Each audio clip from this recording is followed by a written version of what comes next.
About what you're up to. My name is Sam or Samantha Cooper, and I'm here with the whole community of organizations, just like Andrea was talking about earlier.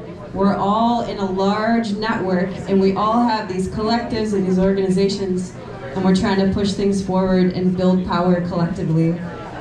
So I'm a staff at the Michigan Climate Action Network, and we all hope to see you this September at the Climate Summit. What if we just had hundreds upon hundreds of people and build off this energy at that summit? We would make amazing things happen, right? Are we going to see you there? Yeah! What's the date of it? You guys know? September 9th! September 9th, Tuesday. So you get your time off work, you figure out how to call in sick, whatever you got to do. Come hang out with us at the annual Climate Summit in Lansing on September 9th. And also, come hang out with us on Labor Day weekend, which is also Water Weekend. And there's a number of organizations here today that are there's just like a whole fireworks of events that are happening Labor Day weekend. Up north in Petoskey and Mackinac City, there's the Water is Life Festival, the table right over there. There's the Pipe Out Paddle Up, which Andrea Pierce and other folks, Amanda, are organizing. Incredible community picnic event, kayaktivist event. There is the Bridge Walk, which one of my organizations, Great Lakes Creatives, we will be on the bridge with all of those thousands of people, and we're going to be telling them about what's under the bridge. You guys know what's under that bridge? Pipeline! The Line 5 pipeline, which we are very concerned about, and our concern is very reasonable, right, if we know the data behind it.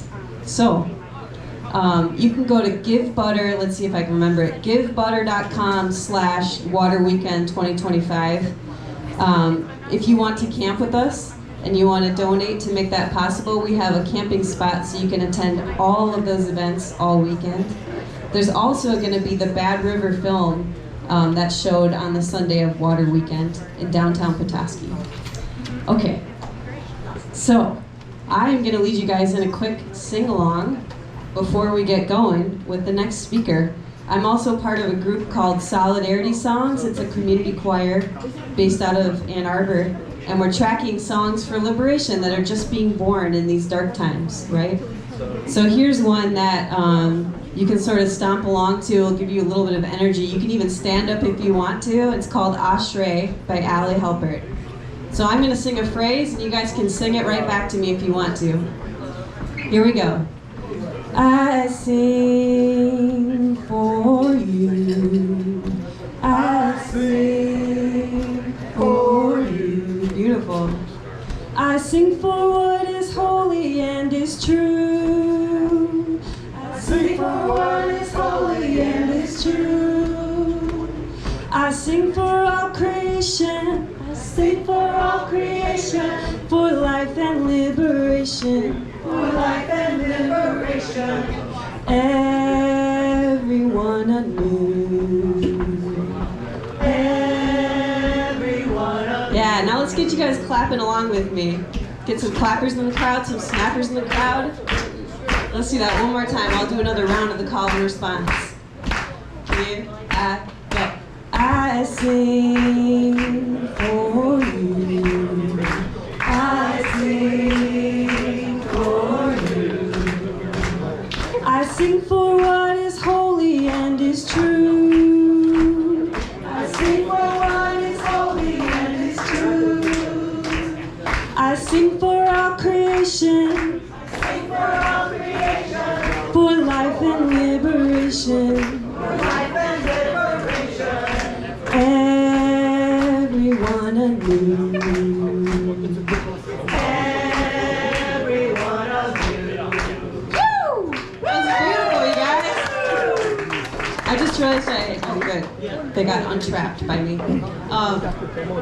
So make sure you get over to this board over here, utility accountability, and before you do that, also look over here and you can see a sample Bill of Rights. So you can see what are the sort of things, right, that should be my rights in terms of being a ratepayer. We've got Amanda over here from MyCan who knows a lot about this. and can walk you through it. So if you're looking over there and you're being like, how do I talk about my experience with DTE, or what should I put on the Utility Accountability Board? You know, what sort of rights do I want? What can we even ask for? What do other communities do? Amanda is your person. Amanda, did you want to say anything on the mic before we transition? Okay. Give it up for Amanda, y'all.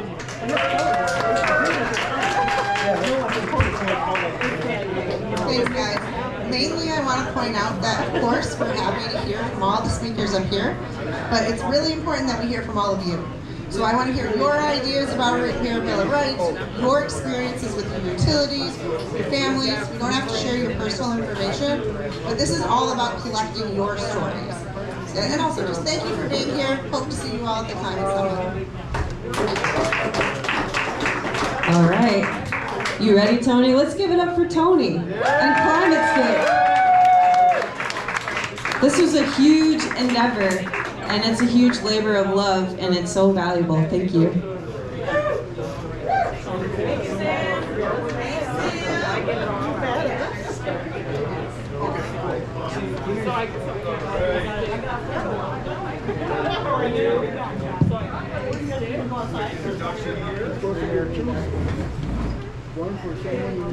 Thank you, Sam. Thank you, Carly.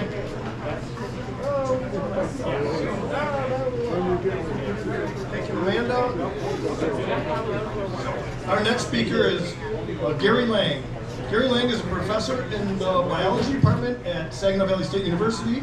His research specialization is the developmental neuroendocrinology. Is that right? He studies how pollutants affect growth, development, and behavior.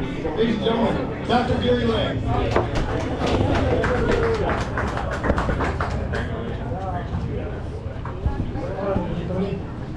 I think this is picking me up. All right. Louder? Louder. All right. All right, here we go. Are you going to videotape Peter? One of the things we know, Are you going to videotape Peter? science is now under attack. Look at what has happened to the EPA. Look at what has happened to the National Institutes of Health. Look at what has happened to the CDC. What I want to show you today and talk to you about is how global warming is being seen and experienced related to science. And so I'm bringing you this talk, Global Warming, a Threat to Wildlife, Agriculture, and Our Future, plus one additional picture. In my talk, I want you to remember 4, 4, 3. Those are the number of points that I will be making. So, if you would, imagine a world where the songs of birds grow quieter each spring, where the once green farmlands turn to dust, and where the balance of life we have known for centuries tilts towards chaos. This is not the plot of a dystopian novel. It is a future we are moving towards, driven by global warming. Rising temperatures are already reshaping life on Earth. There are 2 areas I will focus on: how global warming affects wildlife and how global warming affects agriculture.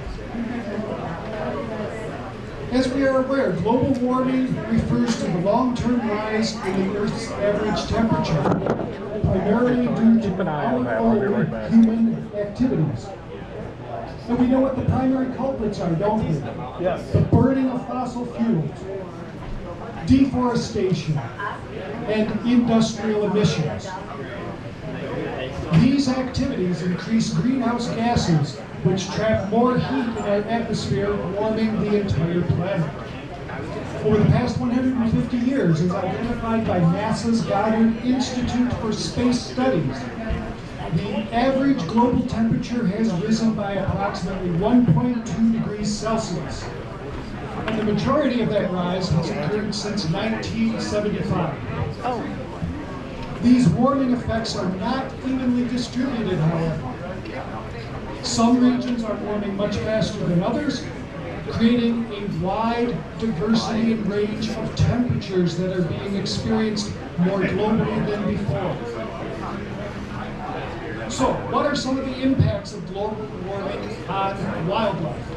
4 key points. 1, global warming induces habitat loss.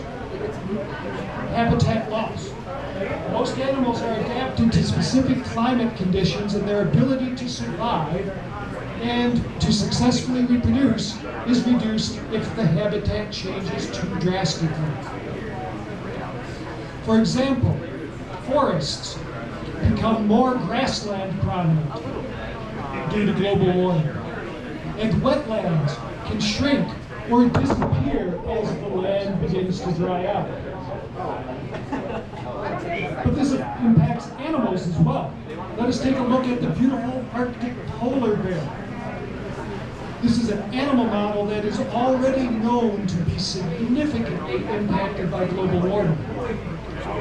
As the Arctic Sea, where it lives, melts, the ice surface upon which these beasts hunt shrinks, and this changes the number of prey species they have to be able to eat. The decline in Arctic ice due to global warming has significantly reduced food availability for polar bears, and they are in decline as a result. Another major example is seen in the tropical coral reefs. Corals are marine animals. They form large colonies that are called the reefs. While they may appear to be plant-like or rock-like, corals are actually animals that are referred to as polyps. They create the hard, rigid structure of the reef. Because of elevations in ocean temperatures, coral reefs are bleaching, which is an indication of decline and potential death of these reefs, at an alarming rate. The ocean's coral reef environment is the environment that fosters approximately 25% of all marine species, and its decline is a significant event. Point number 2, global warming changes migration and breeding. Birds, butterflies, and fish change their migration patterns as a result of global warming. Many bird species now arrive in their northern environments earlier in the year than they did previously. When they arrive earlier, this changes the food availability, because not all of the insects and other plant and seed materials that they would need are going to be as available earlier in the season. This will impact and change the ecology of the environment and make food deprivation much more prominent as a risk factor for these species. This complex slide shows how many different amphibians are at grave risk for extinction. These are showing various species of amphibians and across the globe.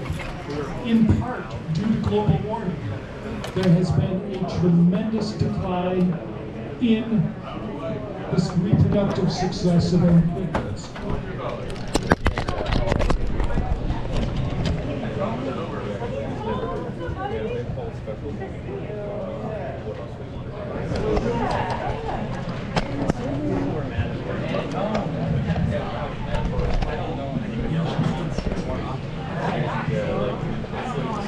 Okay.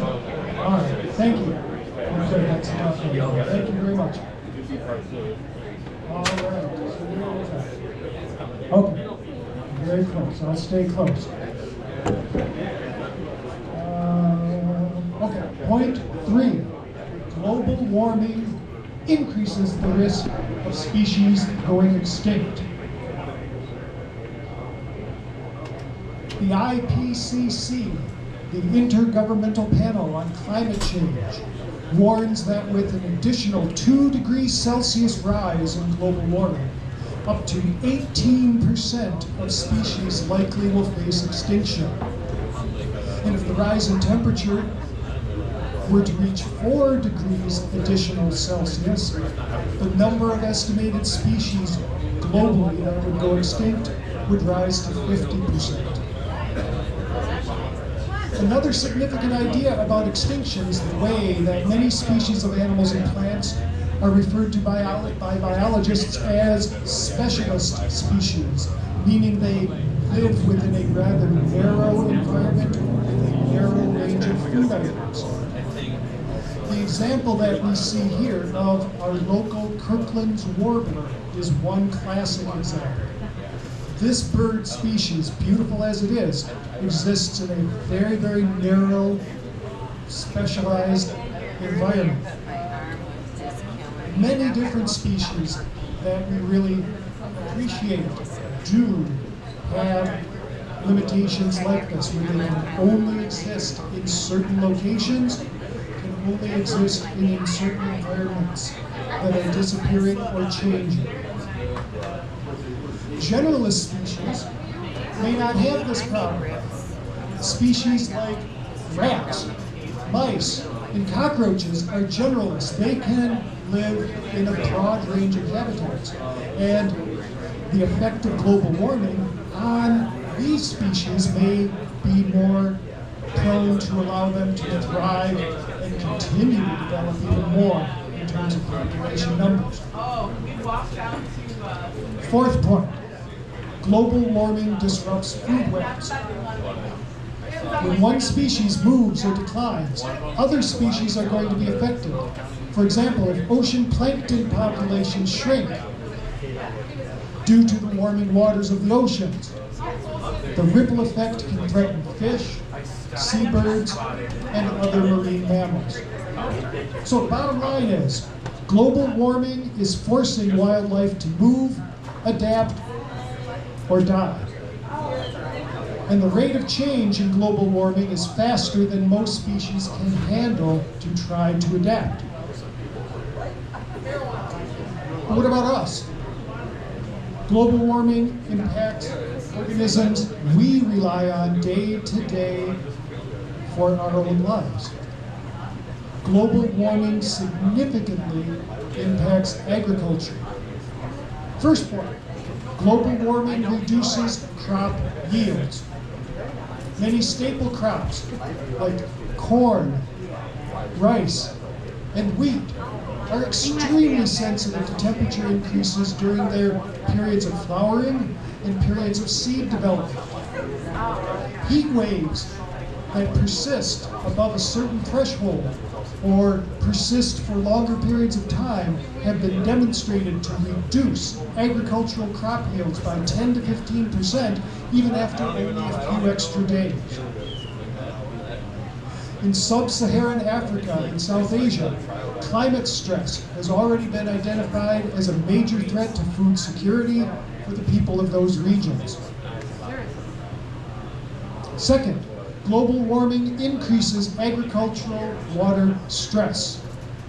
Warmer temperatures accelerate evaporation, drying out soils, making changes occur in rainfall patterns that result in regions facing drought and other regions facing destructive floods.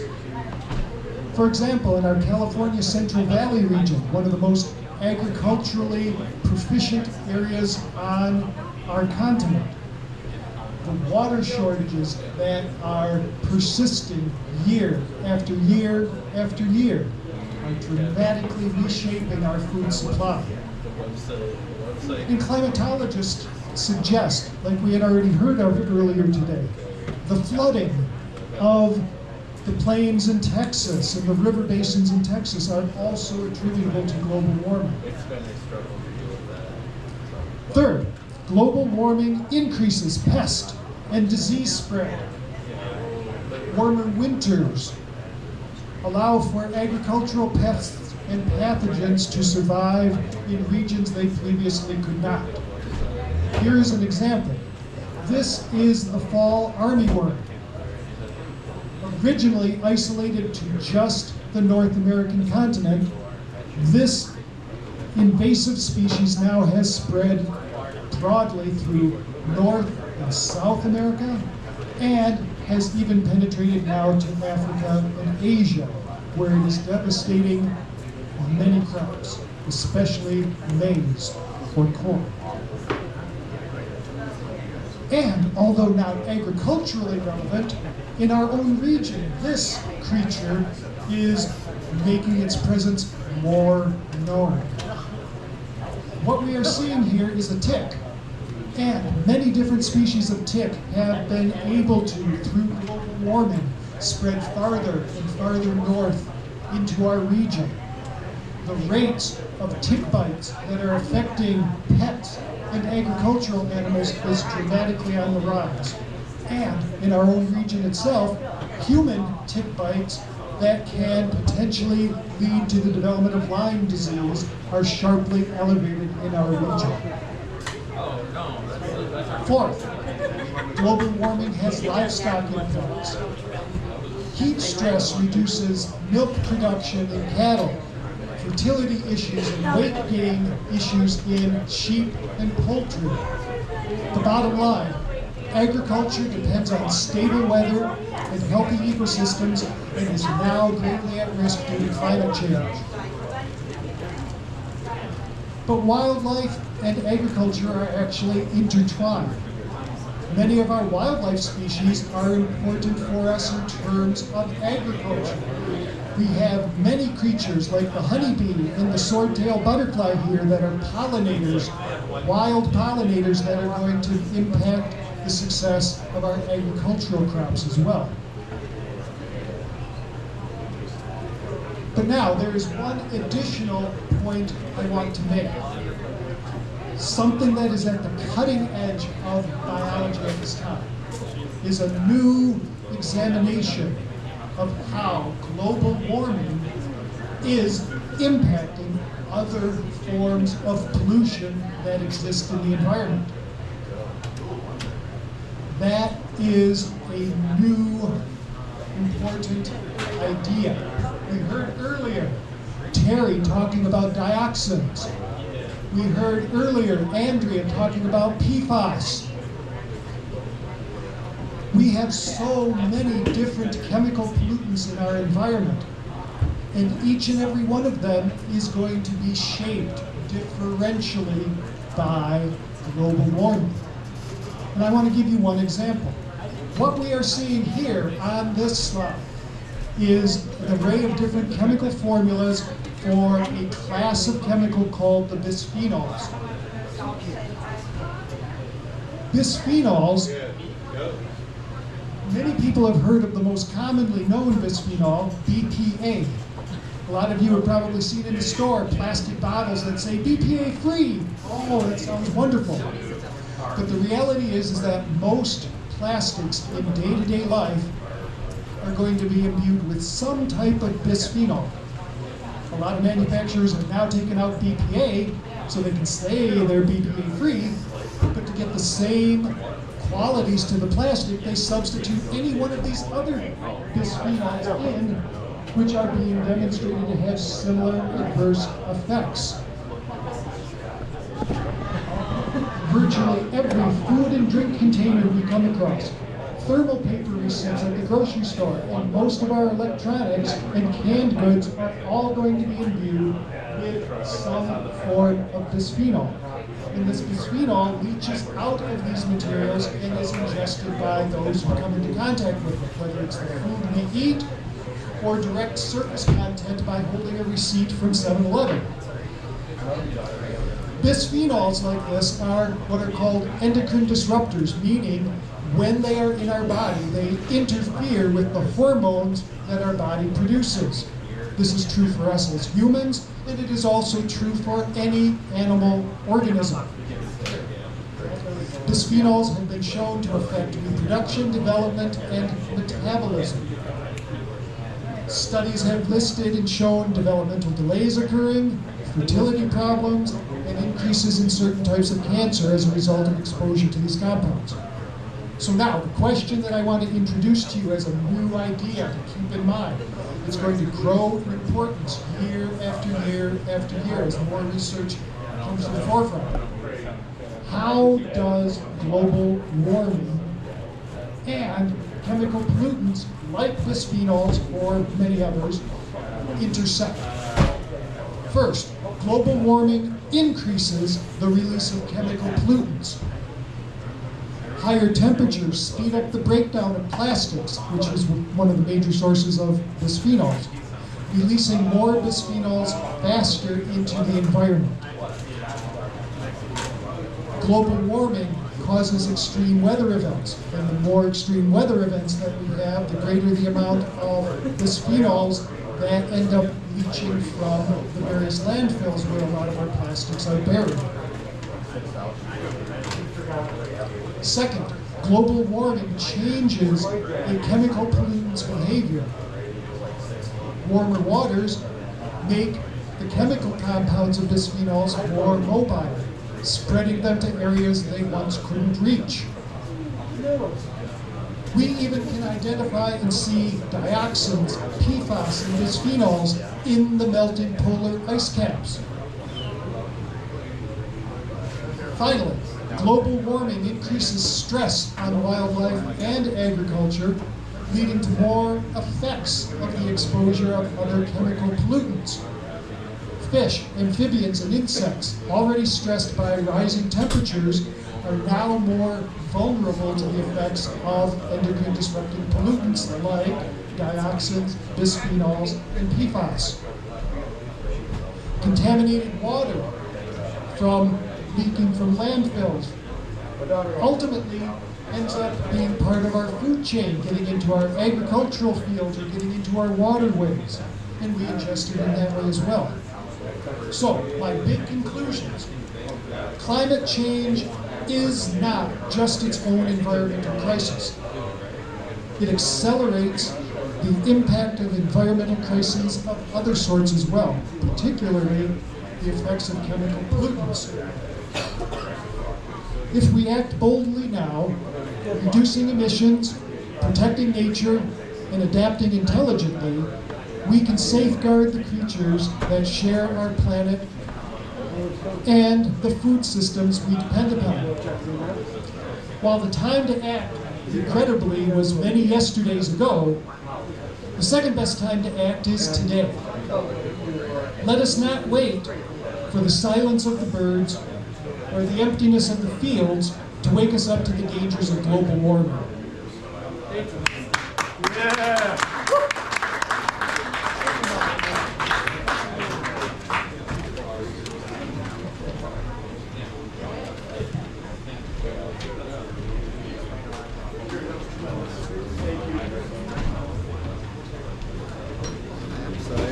Give it up for Dr. Gary Lange.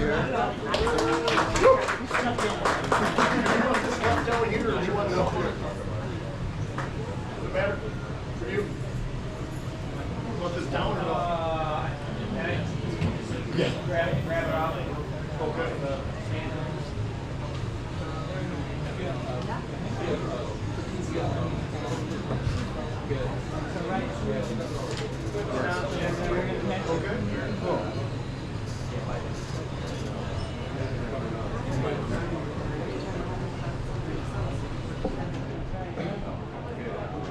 There is no climate crisis, and we're not in the midst of an energy transition either.